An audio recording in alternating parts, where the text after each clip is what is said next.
Bonjour tout le monde. Merci d'être avec nous aujourd'hui. Welcome everyone to the press conference. On va commencer avec un bref discours de M. Bains, suivi de questions et réponses des médias.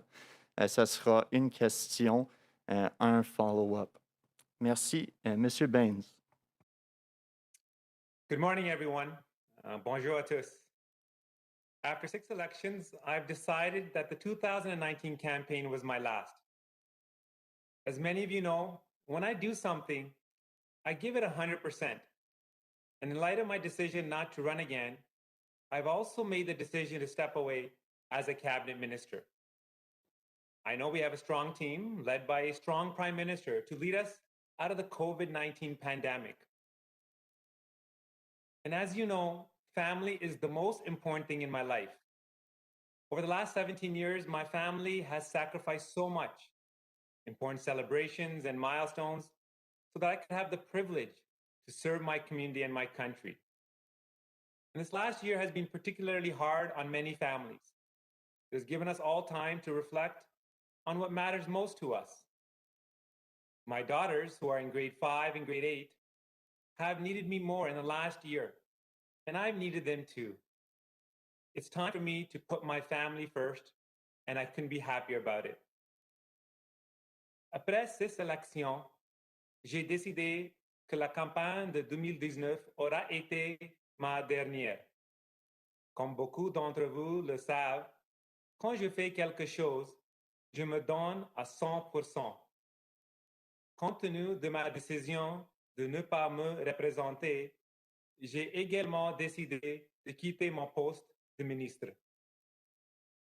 Je sais que nous avons une équipe solide, dirigée par un Premier ministre sans égal, pour nous aider à sortir de la pandémie de COVID-19. Ma famille est la chose la plus importante dans ma vie. Il est temps pour moi de faire passer ma famille en premier. I'm very grateful for the trust my community has shown me. I also want to thank Prime Minister Trudeau for giving me the opportunity to serve Canadians for 5 years as the Minister of Innovation, Science and Industry. It truly has been a remarkable journey. We have a strong team led by a strong Prime Minister to lead us out of the COVID-19 pandemic. And as you know, family is the most important thing in my life. Over the last 17 years, my family has sacrificed so much, important celebrations and milestones, so that I could have the privilege to serve my community and my country. And this last year has been particularly hard on many families. It has given us all time to reflect on what matters most to us. My daughters, who are in grade 5 and grade 8, have needed me more in the last year, and I've needed them too. It's time for me to put my family first, and I couldn't be happier about it. Après 6 élections, j'ai décidé que la campagne de 2019 aura été ma dernière. Comme beaucoup d'entre vous le savent, quand je fais quelque chose, je me donne à 100%. Compte tenu de ma décision de ne pas me représenter, j'ai également décidé de quitter mon poste de ministre. Je sais que nous avons une équipe solide, dirigée par un Premier ministre sans égal, pour nous aider à sortir de la pandémie de COVID-19. Ma famille est la chose la plus importante dans ma vie. Il est temps pour moi de faire passer ma famille en premier. I'm very grateful for the trust my community has shown me. I also want to thank Prime Minister Trudeau for giving me the opportunity to serve Canadians for 5 years as the Minister of Innovation, Science and Industry. It truly has been a remarkable journey. And I want to say thank you. I want to thank Canadians, and particularly it's been an honor to serve you, whether it was investing in Canadians' innovation, building their skills, or executing the Made in Canada project, which helped Canadians make personal protective equipment here at home. For me, it's always been about generating opportunities, investing in people, and creating jobs. I've lived the Canadian dream, I'm the son of a cabinet maker who had the opportunity to serve as a cabinet minister. But it's time for me to focus on the most important job I have in life, being a dad.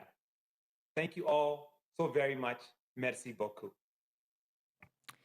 Thank you very much, Minister Bains. We will go now to questions from the phone. Thank you. Please press star 1 if you have a question. N'hésitez pas à appuyer sur étoile 1 pour toute question. And there will be a brief pause while the participant register for a question. Il y aura un court délai vous permettant de vous enregistrer dans la ligne pour les questions. La première question, the first question is from Mary Kay Walsh, the Globe and Mail. Please go ahead. Your line is open. Votre ligne est ouverte. Hi, Ministers. Thank you so much for taking our questions. Mr. Bains, I'm wondering if you can shed a bit more light on sort of what precipitated this now. What was the timing? Did the Prime Minister or sort of the campaign team ask all ministers to say whether they would be running in the next election? Well, thank you for that question. I'd like to highlight that it's been 17 years I've been in politics, 6 election campaigns, and my family has sacrificed a lot. And so for me, it was just tough conversations over the holidays with my girls. I have a daughter, as I mentioned, in grade 8 and grade 5. And my elder daughter said something to me that struck a chord with me and resonated with me. She said, Dad, if you run again and you win again, by the time you're done with politics, I'll be off to university. And I came to the realization with my wife that I've got this small window of opportunity to spend time with my girls. And they've sacrificed so much for me. And so that's what led me to make this decision. And I communicated this to the Prime Minister in the new year. And he was very gracious, very thoughtful, and he understood where I was coming from. And he understood the importance of family and the toll that political life takes on families, not just for me, but for all elected officials. And thanks for your response. I'm just wondering if the other ministers could clarify, or if somebody could clarify if everybody has been asked if they're running in the next election. Well, I would say, I think if you allow me just to say to Minister Bains, what a privilege to serve with you. And when you put family first, you always make the right decision. 17 years serving our country, and now many years to be with the family. I think all Canadians owe you a debt of gratitude. Just to your question, I think it goes without saying that the Prime Minister is looking ahead and certainly would want ministers to be present to make sure we're facing one of the most challenging time in our nation's history, in certainly with respect to the COVID crisis and the economic recovery. So I think it goes without saying that the Prime Minister wanted to have a continuity and kind of a transition to make sure that the people who serve now in cabinet would be there for the long term to ensure that we serve Canadian best interests, whether it's about creating jobs, whether it's about ensuring the health and safety of Canadians through the vaccine. So what you have is a team which is extremely motivated, and we're happy to see Jim come back with us at cabinet, I must say, and Omar joining us. Thank you. Merci. La prochaine question, the next question is from Hélène Buzetti, Le Devoir. Please go ahead, your line is open. Votre ligne est ouverte. Oui, bonjour, Monsieur Champagne. J'aimerais juste continuer sur ce que vous venez de dire et bâtir sur la question de ma collègue du Globe and Mail. Spécifiquement, le premier ministre vous a-t-il demandé à chacun d'entre vous, les ministres, si vous aviez l'intention de vous représenter à l'élection éventuelle de 2021? Écoutez, dans mon cas, la discussion a été d'une autre nature. C'était plutôt une discussion à savoir les secteurs qui sont importants pour assurer évidemment la santé et sécurité des Canadiens, mais aussi cette reprise-là économique. Je pense que la relance économique, la création d'emplois va être au cœur de l'agenda de toutes les décisions. Donc, la discussion que j'ai eue dans mon cas avec le premier ministre, c'était certainement pour assurer une continuité, pour assurer qu'il y ait une voix forte qui continue au sein du cabinet pour les entrepreneurs, pour les travailleurs et pour les entreprises, pour s'assurer que cette relance-là économique puisse bénéficier à tout le monde au Canada. Et j'ajouterais que pour moi, c'était la même chose essentiellement, mais bien sûr dans le contexte des affaires étrangères. Et puis, on a parlé de l'avenir, des défis qu'on a à relever. Et c'est dans ce contexte-là que le premier ministre m'a parlé.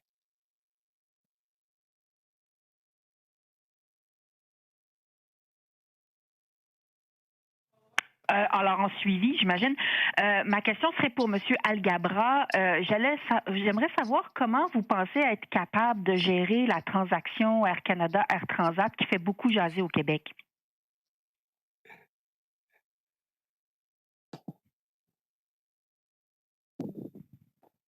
Thank you very much for this question.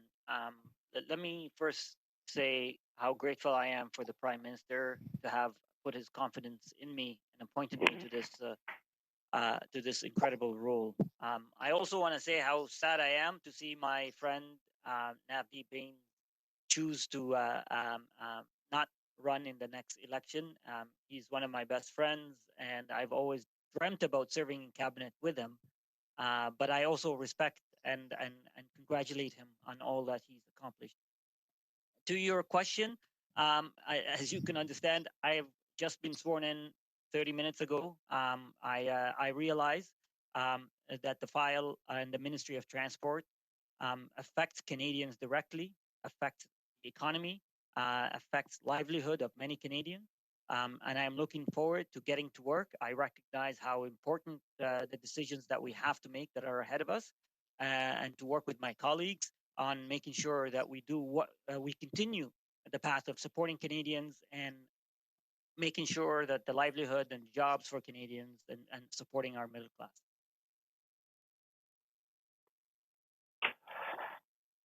Thank you. Merci. La prochaine question. The next question is from Ryan Tumulty, National Post. Please go ahead. Your line is open. Votre ligne est ouverte. Yeah, hi there. I guess maybe just to start with, we have a new administration coming in the U.S. who've talked about building bigger alliances. I guess, do you view that then as a good opportunity to change foreign ministers? And I'm wondering, Mr. Champagne, if you think there might be a problem in having a transition where we've got so many important files open in your former ministry with China and with the two Michaels and with Iran? Well, first of all, thank you for the question. And I think, as you know, Minister Garneau has been involved in our Committee of Global Affairs and Security for many, many years, knows well the United States. And I think if there was a time for transition, as you know, the new administration is coming on the 20th of January. I think that the work has been done. I have, Minister Garneau clearly will take that relationship. And those relationships around the world, I would say, they are solid with our allies, with our partners. You saw this morning what we did with the United Kingdom. So we will, it's going to be for Minister Garneau, obviously, to make these decisions. But I think that all these issues, whether you mention with PS750 in Iran or China or the relationship with the G7 and the United States, those are relationships which are well established and based on mutual interests when it comes, obviously, to the G7 and the Five Eyes and principles. And I think even in my current role, I see supply chains going from global to regional, from efficiency to resiliency. So I think there's opportunities in terms of building even stronger supply chains among countries we share the same values and principles. But I will obviously let my dear friend and dear colleague, Minister Garneau, to add to that. Well, thank you very much, François-Philippe. It's in the nature of our business that when we switch jobs to different ministries, there are always a number of files that we have to deal with. I had the privilege of chairing the Canada-U.S. Relations Committee during the time when Minister Freeland was negotiating NAFTA, and so I have some familiarization with that. I have lived in the United States 9 years of my life, formed very strong relationships. 2 of my children were born there. I believe very, very strongly that no bilateral relationship is more important than that of Canada with the United States, and it will continue to be that way. We are inextricably linked. whether it's through trade, whether it's through security or other matters. We are looking forward to working with the new administration under President Joe Biden, and of course that will happen very, very shortly. Thank you. Merci. La prochaine question, the next question is from Catherine Lévesque, La Presse canadienne. Please go ahead, your line is open. Votre ligne est ouverte. Oui, bonjour à vous tous. Félicitations au nouveau ministre. Je voulais poursuivre dans la même veine, Monsieur Garneau. Là, donc, est-ce que j'en comprends que vous allez bel et bien être responsable des dossiers entourant les États-Unis? Donc, ce ne sera plus Madame Freeland qui va s'en occuper. Et puis, si vous pouviez là, peut-être décrire comment vous entrevoyez les prochains mois avec l'administration Biden. Bien sûr, la vice-première ministre est interpellée par beaucoup de dossiers, mais en tant que ministre des Affaires étrangères, je vais certainement travailler sur le dossier entre le Canada et les États-Unis. J'ai mentionné que c'est la relation bilatérale la plus importante entre deux pays, non seulement à cause du commerce, mais aussi pour raisons de sécurité et pour d'autres raisons. Ça va continuer d'être la relation la plus importante pour le Canada et nous allons travailler très fort avec la nouvelle administration sous le président Joe Biden littéralement dans les jours à venir et puis ça va continuer dans la même veine. Merci. En question de suivi, en fait, je voulais me tourner vers vous, Monsieur Alghabra. Je me demandais, est-ce qu'un changement de ministre à la tête des Transports va entraîner des délais supplémentaires là, pour la transaction d'Air Transat, Air Canada? Si vous voulez aussi répondre, Monsieur Garneau et Monsieur Alghabra. Merci. Thank you for this question, and you're giving me another opportunity to actually recognize the hard work that Minister Garneau has been working on throughout his tenure as the Minister of Transport, his team, Deputy Minister, and their team. So I will do my best, and we will work hard together as a team to be as efficient and as diligent as we can. And I am looking forward to getting to work. And solving and addressing all of these issues, including the one you're referring to. My question was, are there going to be more delays with the change? Thank you. Merci. Go ahead, Minister. Okay, so, you know, as I said, I've just been sworn in 30 minutes ago. My aim is not to delay anything. But we need to be diligent, we need to be thoughtful, we need to be considerate. So I know a lot of work has been done by Minister Garneau, and I'm looking forward to continuing and building on that work. Thank you, Minister. Ministers, just a reminder to please mute your microphone between questions. Thank you. Next question. Thank you. Merci. La prochaine question, the next question is from Lauren Gardner, Politico. Please go ahead, your line is open. Votre ligne est ouverte. Hi, thanks for taking my question. Minister Garneau, you've been Transport Minister for a while now and clearly have built some relationships with folks in the United States in that role. I'm just wondering if you can go into a little bit more detail about some of the existing relationships you have with folks in the U.S. government going back to when the Obama administration was in office and kind of what you're expecting your first weeks on the job to focus on.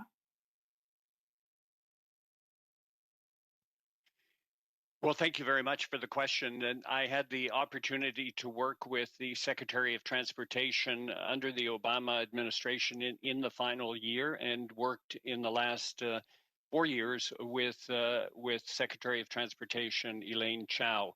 It has been a very good relationship. Transportation, as you know, between our two countries is a major activity because there are hundreds of thousands of people that cross the border and so much trade. So everything to do with trucks and airplanes and ships and trains is very, very important in the sense that we have to harmonize our regulations so that it's a seamless process crossing the border. And my relationship with Secretary of Transport Elaine Chao was a very productive one during some very interesting times as we dealt with issues like the MAX 8 and other issues. I expect that it will be that way with other secretaries. I look forward to meeting the Secretary of State and working with him in the coming weeks and months. And to Minister Champagne, I'm just wondering, before you were notified that you were going to be shuffled around, could you provide a little detail as to kind of what you were expecting to really be focusing on with the Canada-U.S. relationship beginning next week once the Biden administration is sworn in, and I guess any advice for your colleague here as he gets set to take a new job with a new president about to be sworn in.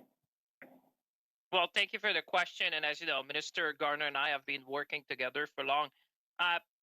Minister Garneau said it. This is the most important relationship for Canada in many respects. So I think, as I said at the time, there's a lot of opportunities for us to work on the COVID response to ensure the health and safety of people on both sides of the border.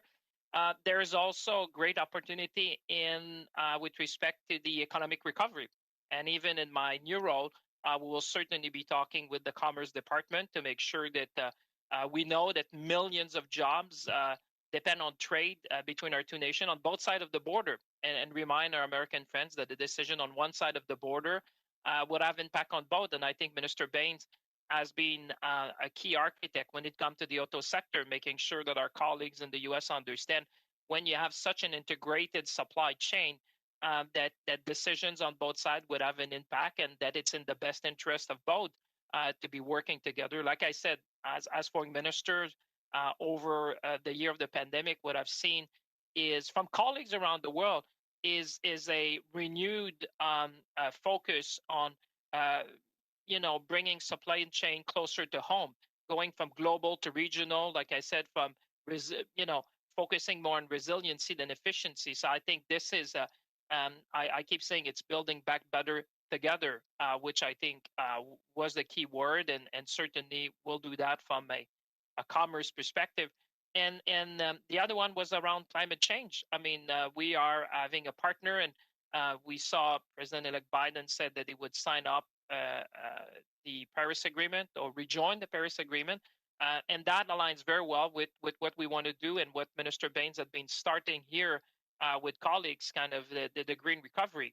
When you talk about building back better, making sure, there's nothing more important than protect the health and safety of Canadians to health, and then to ensure an economic recovery. I would say jobs and economic growth will be at the center of all our discussions, and that will be true, I think, in all portfolio. And finally, I would just say I think Minister Garneau will be great with his background on multilateralism, bringing countries which have the same values and principles. I think citizens around the world want to see democracies working closer together. We've done it over the last year. You've seen it with the Five Eyes. You've seen it with the G7.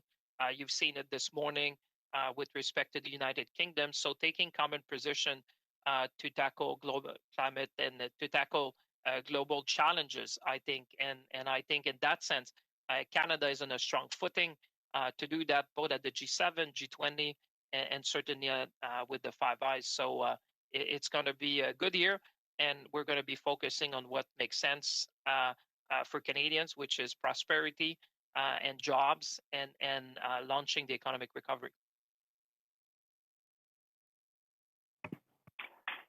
Thank you. Merci. La prochaine question. The next question is from Jim Brownskill, the Canadian Press. Please go ahead. Your line is open. Votre ligne est ouverte. Good morning. For Minister Carr, what kind of role do you see yourself playing in moderating or diffusing any tensions between Western provinces and Ottawa over vaccine distribution? Well, the most important part of my job is to listen to Prairie folk, which I have been doing for the last 14 months across a wide range of economic activity, academia. The Prairie West is producing what the world needs. Protein, value-added agriculture, energy, renewable energy, community building. It's dynamic. It reaches out to the world.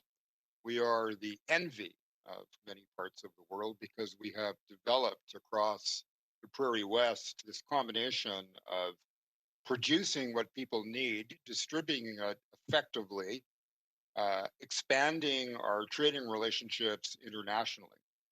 And the relationships naturally in any federation, particularly in ours, can get tough. I mean, the issues are complex, often they're controversial, and the way in which you work through them, whether that is the subject of how we distribute riches and wealth in the country, how we arrange our federation to give the right kind of balance to regional input. And that would be true of how we handle the pandemic too. And by the way, in all of my conversations across the Prairie West, I can't think really of a better example of how the Federation has worked so well. The crisis of the pandemic has brought many political leaders together and citizens of the country, and in my part of the country in particular, understand just how valuable it is to have governments working together. And I hope to help the Prime Minister and my cabinet colleagues reach out to the West, reach out to the Prairie West, and to let people who live here just know how important the development of these provinces is for the good of the whole country. So I will continue to do that now around the cabinet table. Thank you. Question for Minister Champagne. 5G networks. What is the holdup with the federal policy decision on that file? Well, listen, when you take a decision which will be so consequential, not only for this generation, but for generations to come, 5G is about enabling the Internet of Things. It's probably one of the most consequential decisions one country can make at this point of time for our collective future, prosperity, growth. So therefore, I've said it, and colleagues have said it around the cabinet table. When you take consequential decisions like that, national security comes first. We will not be led into an artificial deadline that some would have suggested. We consult with allies. We will continue to do so and make sure that we take the best decision in the interest of Canadians, not only now, but for generations to come. Because when you're going to be making investments today in technologies, you have to make sure that these decisions will create the prosperity, the productivity, and the backbone that will be needed to ensure future prosperity. So I'm sure you would appreciate, and I think Canadians understand that when you have such a consequential decision, we will take the appropriate time, as Minister Bains has done over a period of time, to talk to our intelligence agencies, to talk to our allies, and to talk to experts to make sure that we take the best possible decision to put Canada on a strong footing for generations to come when it comes to connectivity.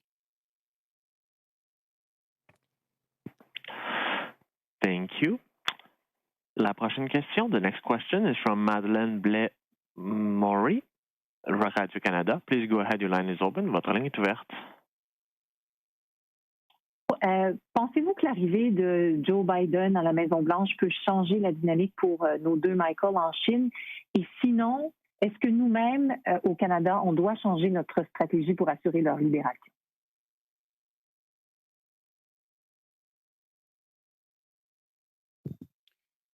Merci pour la question. Certainement, les États-Unis se sont exprimés sur la question des deux Michael et ils nous supportent complètement sur le fait que ces deux citoyens canadiens devraient être libérés le plus tôt possible. On verra dans les semaines à venir comment ça va se développer, mais certainement la relation entre le Canada et la Chine est une relation très importante, mais elle aussi, elle a des points d'intersection avec la relation entre les États-Unis et la Chine également. Alors, nous allons développer dans les semaines à venir avec la nouvelle administration nos idées concernant les deux Michael et d'autres enjeux qui touchent de façon commune nos deux pays vis-à-vis de la Chine.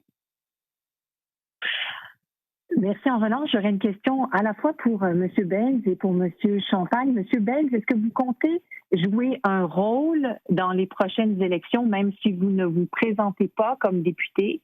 Et M. Champagne, vous avez été ministre des Affaires étrangères en 2019. Est-ce que vous êtes déçu de partir si vite? Et si on regarde vers l'avant, dans votre nouveau rôle, quelle importance va avoir la filière électrique et dans le plan de relance canadien, et quel rôle vous voyez là-dedans pour le Québec?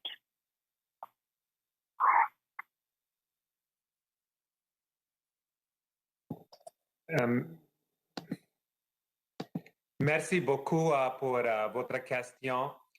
J'ai pleinement confiance dans le Premier ministre Trudeau et dans sa capacité de diriger notre pays en ce temps difficile. Et Justin Trudeau n'était pas juste mon patron, il est mon ami. So, je vais continuer à soutenir le Parti libéral. Mais maintenant, la première priorité pour moi est ma famille. Madame Blais-Morin, merci d'abord de votre question. Je pense que ce qu'il faut dire, c'est que la relance économique, la création d'emplois va être au cœur de toutes les décisions que le gouvernement devra prendre durant les prochains mois. Il est clair que quand on regarde, moi, mon message, ça va être investissons maintenant pour bien se positionner sur l'avenir. C'est clair que j'ai eu des échanges intéressants. On a réalisé des choses. Vous savez, 2019, certainement 2020, c'était une année extraordinaire en termes de changement à l'échelle de la planète. Je pense que le Canada s'est positionné de façon judicieuse pour l'avenir.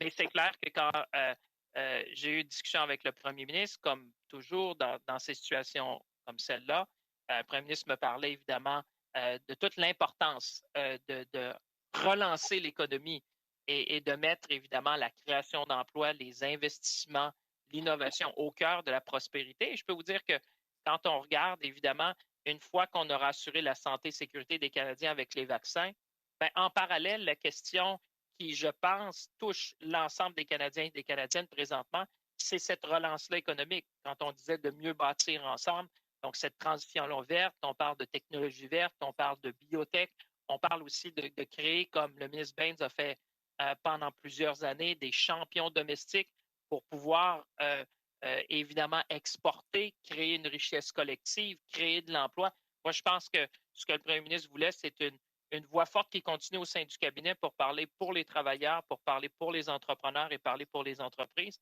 Et évidemment, c'est toujours un privilège de pouvoir servir les Canadiens et les Canadiennes dans un moment aussi, j'allais dire, charnière de l'histoire où, en même temps, on doit assurer la santé et sécurité des Canadiens, mais on doit aussi assurer cette relance-là économique qui va nous assurer une prospérité pour les prochaines décennies. Merci. Modérateur, nous prendrons deux autres questions. Merci. Thank you. Merci. La prochaine question, the next question is from David Aiken, Global News. Please go ahead. Your line is open. Votre ligne est ouverte. Thank you very much. I've got two questions. I'll start with Minister Alghabra and Navdeep Bains. If you were a Liberal in the GTA for the last near decade, it's pretty clear that since the Ignatieff election, Nav, you played a key role in resuscitating Liberal fortunes in the GTA. And Minister Alghabra, you were right in step with Minister Bains for most of that way. So first, for Nav, I wonder, what can you tell Liberals in the GTA? Will you be still helping out in some way as they prepare for the next election? And Minister Alghabra, I wonder if you could address the same group and maybe talk, will you be playing a similar political role that Nav Bains played for the last several years? Well, I'll start off with that, and I'll pass it over to Omar. It truly has been a privilege to serve in cabinet, but it was a long journey to get here. As you indicated, there was a lot of rebuilding within the Liberal Party, and all of this was designed to put forward policies and programs to serve Canadians. And that's what the most exciting part about this job is, the fact that you're in a position to serve Canadians, help Canadians. And we've seen that in full display in the pandemic with the measures we've taken that have helped save lives and save jobs as well. I'm a proud Liberal. And for me, I will continue to support my colleagues, continue to remain engaged in the party. I firmly believe in the leadership of Prime Minister Trudeau, particularly during these difficult times. I have enormous confidence in the plan that we have presented to Canadians. And whenever the next election will occur, I may not run as a candidate, but I'll be out there knocking on doors, supporting my colleagues and my friends, because I truly believe in Prime Minister Trudeau, his vision for this country, his passion to serve Canadians, and his phenomenal work ethic, which is so desperately needed during these challenging times.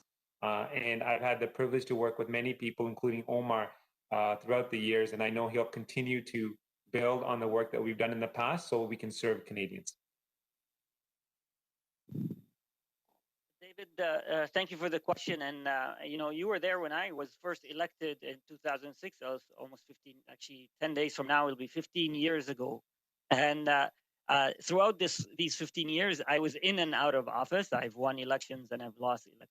And my journey and my love for Canada started when I first arrived as a student, where I, worked at a donut shop, midnight shift, and went to school, where I worked at a gas station, where I worked at a convenience store, where I got my education at Ryerson University and York University, where I worked at various jobs in the private sector, where I volunteered with many NGOs.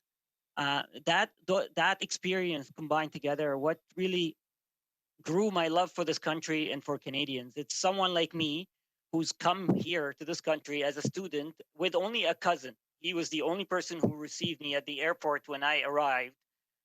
To be now sitting at the cabinet of this great, if not the greatest country on earth, to serve along giants, along the Prime Minister Trudeau, to serve Canadians, to represent the people of Mississauga, to represent the people of Peel, to represent the various peoples of color, and I'm a proud Syrian, Arab, Muslim. All of those experiences, I'm an engineer, all of those experiences together, I think, give me the insight into what many Canadians feel. My story represents the story of many, many Canadians. And I feel that this insight will help me be a strong voice in cabinet, a strong voice within the Liberal Party to advocate for what I feel is the best for Canadians and Canada. And I look forward to the campaign, whenever it is, to talk about this vision, to talk about what we believe is best for Canada, and to, especially at this time, dealing with a pandemic, dealing with an economic recession. I'm really excited about this opportunity, and I'm looking forward to serving the Prime Minister and Canadians. Thank you very much, and congratulations, Minister Alghabra.